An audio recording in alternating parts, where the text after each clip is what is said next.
Now, on 105.9 FM and streaming worldwide on the WMAL app. O'Connor and Company.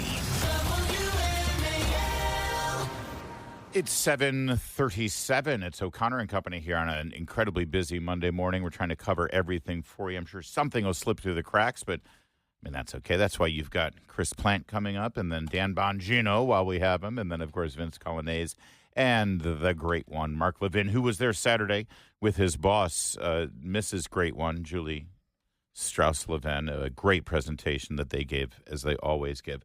Coming up at 8:05, Tom, when I say there, I meant at CPAC. I apologize, on Saturday.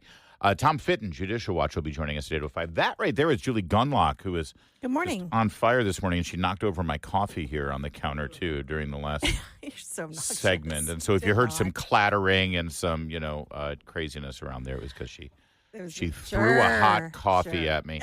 Joining us now is Kathy Szeliga, member of the House of Delegates, Baltimore County, joining us now. Good morning, Delegate Szeliga. I really appreciate talking to you, as always. It's great to be on with you, Larry and Julie. I saw this story, and I was quite sure it was satire, and yet it is not. Your Democrat colleagues insist on putting sexual paraphernalia, contraceptives, condoms in the hands of children. What in the hell, Delegate Szeliga? Exactly. I could not believe it.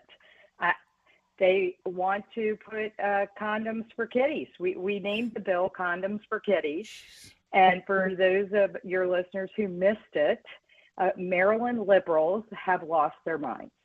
They want to put condom machines in, quote, nursery schools, kindergartens, elementary, and secondary schools.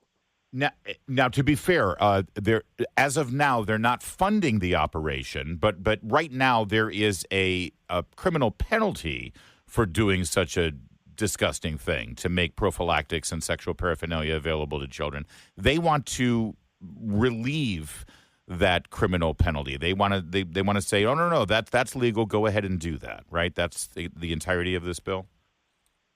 Yes, that's it. I guess it was some archaic time, when we thought that kindergartners shouldn't have to walk by condom machines. Now we're very progressive, and we think that would be fine. I mean, imagine walking down the hall with your little 3, 4, 5-year-old, and they say, Mommy, Daddy, what's in that machine? It looks like toys and candies. Yeah. And then you have to tell them, or you just say, that's adult stuff. And then they're third grade and they're reading it and they're coming home. What's a condom? That's right. Yeah. They're going to be reading the, this is no different than some of the pornography we're seeing in school libraries and libraries of very young children. And all the Democrats, members of the school board in Fairfax County, are trying to integrate some very adult sexual concepts into, elementary school. We're seeing this all over. What are the excuses that you're hearing for this? Who are the champions of this, and what are they saying? Are they totally embarrassed to publicly talk about this? Well, 89 Democrats voted for this bill.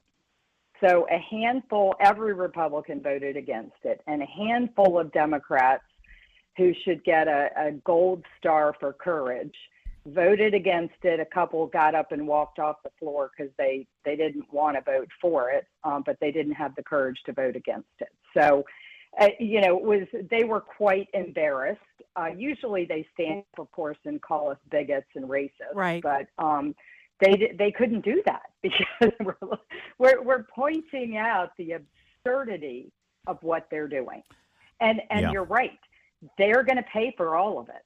So we, taxpayers, are going to stock vending machines. They'll have condoms. They'll have wait. I missed Plan B. I missed that part. We're supposed to be inventorying these things too out of taxpayer dollars. I thought it was just relieving the criminal penalty, but at least the product would be part of the private sector. Well, that would be like playing checkers, and they're playing chess. So they're going to put all of that in the vending and then machine. That's the next step. Eventually. Yeah. The next step, as I said when I stood up on the floor, I'm like, next year you're going to come back to regulate it. That's how they do it. Everything is incremental. And Delegate Nicole Williams, by the way, said, I just want to, out of Prince George's, because she's local here. She said, it's simple. It just removes the criminal penalty. It's not setting policy. It's not dictating to anyone what they should or should not do. Wait a minute. What's wrong with dictating that they shouldn't sexualize children, Kathy Szeliga? I think that's actually a virtuous thing to tell people and dictate that they shouldn't sexualize children. I agree 100%. You know, I was thinking about it. I was thinking, you know, when they put these condom machines in high schools and your 14-year-old daughter goes to school and is nervous on her first day of ninth grade and she sees these condom machines with all kinds of other things in them, are they going to have to put a big sticker on that machine that says condoms don't prevent STDs?